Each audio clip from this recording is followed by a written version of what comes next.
What if I told you that your life savings could be legally confiscated? Sounds like something out of a dystopian novel, right? But it happened just over a decade ago in Cyprus. Picture this, it's 2013 and the country's banking system is on the brink of collapse. The government steps in with a radical solution: take money directly from people's accounts, not just a little, but nearly half of any deposits over 100,000 euros. That's 47% gone just like that. No warning, no choice. It was called a bail-in and it was perfectly legal. The banks were saved, but at what cost? For many, it was their retirement, their kids' college funds, their entire financial security wiped out overnight. So what if it happened again? What if it happened to you? So let's talk about Greece in 2015. The country was in the middle of a financial crisis, and things got so tight that the government had to put something called capital controls in place. What does that mean? Well, imagine going to the ATM and being told you could only take out 60 euros a day. That's it. No more, no less. 60 euros. For a lot of people, that wasn't even enough to cover basic needs, let alone anything extra. And it wasn't just a quick fix. These controls stuck around for years. We're talking until 2019. That's 4 long years of people having to stretch every euro, plan every withdrawal, and hope things would get better. Businesses struggled, families had to make tough choices, and the whole country felt the squeeze. It was a harsh reminder of just how fragile things can get when the economy takes a nosedive. Incorporating themselves into housing market bubbles. So there's plenty of evidence of German banks implicitly and explicitly participating in housing bubbles in Ireland and Eastern Europe. The banks froze accounts, and if you were lucky, you could withdraw maybe $200 a week, if that. Imagine needing to pay rent, buy groceries, or cover medical bills, and suddenly your own money is out of reach.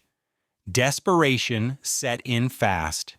Some folks tried to reason with the banks, others protested in the streets, but nothing changed. Then things got ugly. A few depositors, pushed to the edge, took extreme measures. There were reports of armed hostage situations, people walking into banks with guns, demanding access to their own cash. It sounds like something out of a movie, but it was real life. The system had failed them, and they saw no other way out. The crisis didn't just hurt individuals, it shattered trust in the entire financial system. Businesses collapsed, families struggled, and the economy spiraled. It was a stark reminder of how fragile things can get when the institutions meant to protect you turn their backs. And for many in Lebanon, the scars from those days are still fresh. So let's talk about something called bail-in authority. It's a legal tool created back in 2010 under the Dodd-Frank Act, and it gives the FDIC some pretty serious powers when a big bank is on the brink of collapse. Here's how it works. If a major bank is failing and poses a risk to the entire financial system, the FDIC can step in, and instead of just shutting the bank down or using taxpayer money to bail it out, they can actually convert deposits into equity. What does that mean? Well, imagine you've got money sitting in that bank. Normally, you'd expect to get it back, right? But under bail-in authority, the FDIC can say, instead of cashing out, you're now a part owner of this bank. Your deposits get turned into shares, making you a shareholder. The idea is to keep the bank alive by recapitalizing it from the inside, using the money already there rather than pulling funds from somewhere else. Now, this isn't something that happens lightly. It's a last resort move, designed to prevent a total meltdown without sticking taxpayers with the bill. But it does mean that if things go south, your deposits might not stay deposits. They could become part of the bank's ownership structure. It's a way to stabilize the system, but it also shifts some of the risk onto depositors. When investors think of financial markets, the 2012, first thing that likely Cyprus comes to had mind become a is the financial stock powerhouse market. in its own right, at least on paper. The country's banking sector had ballooned to an astonishing 800% of its GDP, meaning the banks held assets worth 8 times the entire economy's annual output. It was a house of cards built on cheap money, risky investments, and a reputation as a tax-friendly haven for foreign deposits, especially from Russia. But when the global financial crisis hit, those risky bets turned sour. The banks were drowning in bad loans, and the government couldn't afford to bail them out. Cyprus needed help, and fast. So in 2013, the Troika, the European Commission, the European Central Bank, and the International Monetary Fund stepped in with a rescue package.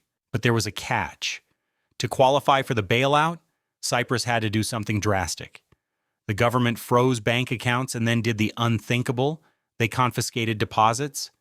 If you had over 100,000 euros in a Cypriot bank, a chunk of it was gone, seized to help recapitalize the failing banks. Smaller depositors weren't spared entirely either. It was a brutal move, but the Troika saw it as necessary to stabilize the system. Overnight, trust in Cyprus's banks evaporated, and the country's reputation as a safe place to stash cash was shattered. The crisis left scars that would take years to heal. So here's the thing about those Greek bonds. Back in the day, they were offering some seriously high interest rates. I'm talking double digits, the kind of returns that make investors sit up and take notice. And who was paying attention? Well, Cypriot banks, for one. They saw those rates and thought, this is our ticket. So they poured money into Greek bonds, betting big on the idea that Greece would keep paying out. But here's the catch. High interest rates usually come with high risk. And in this case, that risk was Greece's shaky financial situation. When the country started struggling to pay its debts, those bonds turned from golden opportunities into financial anchors.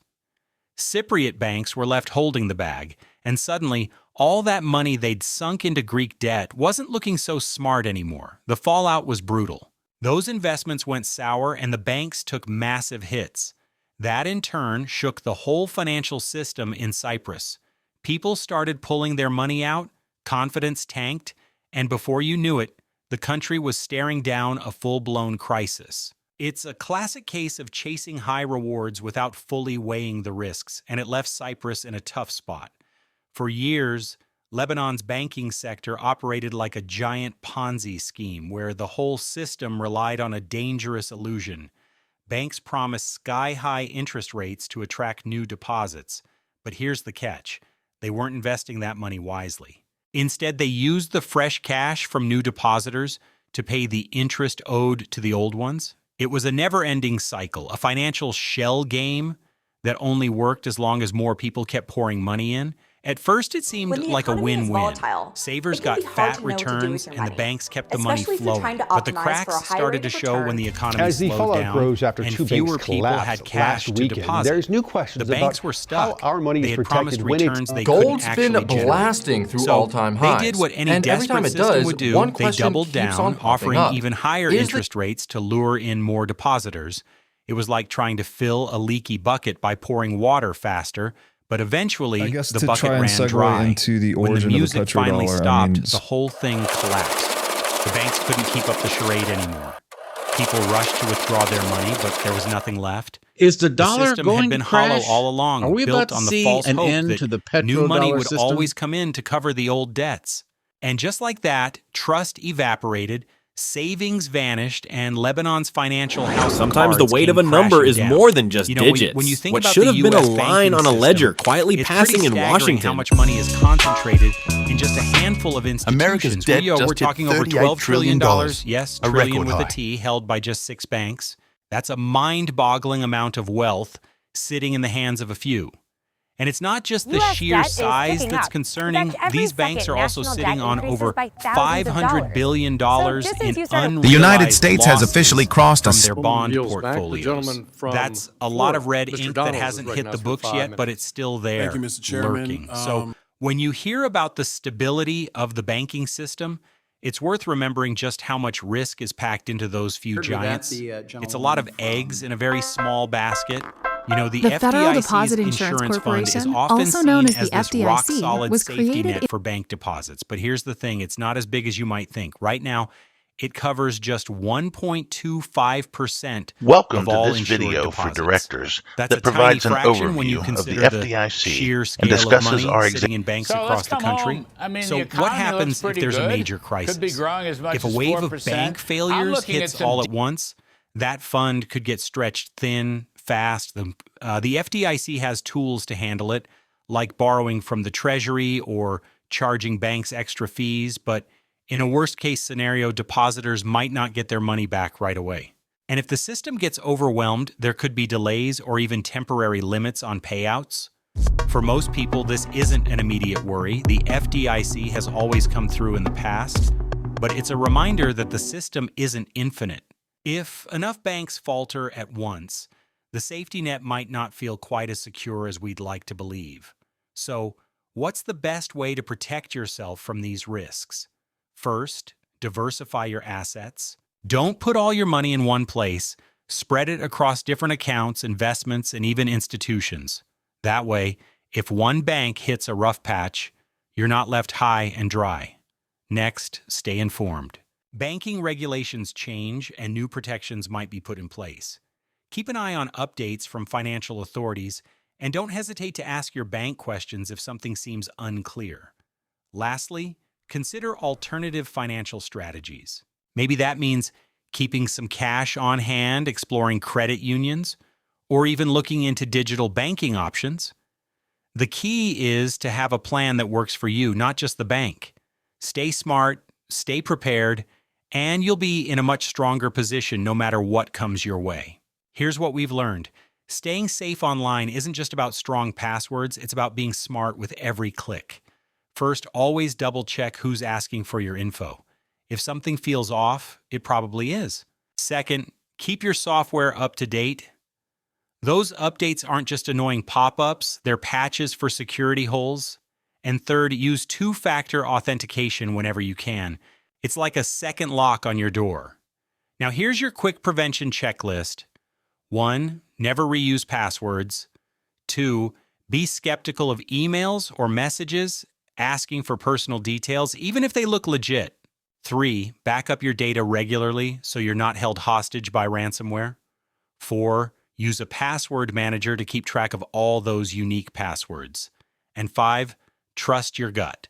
If something seems too good to be true, it usually is. Stay sharp and you'll stay safe.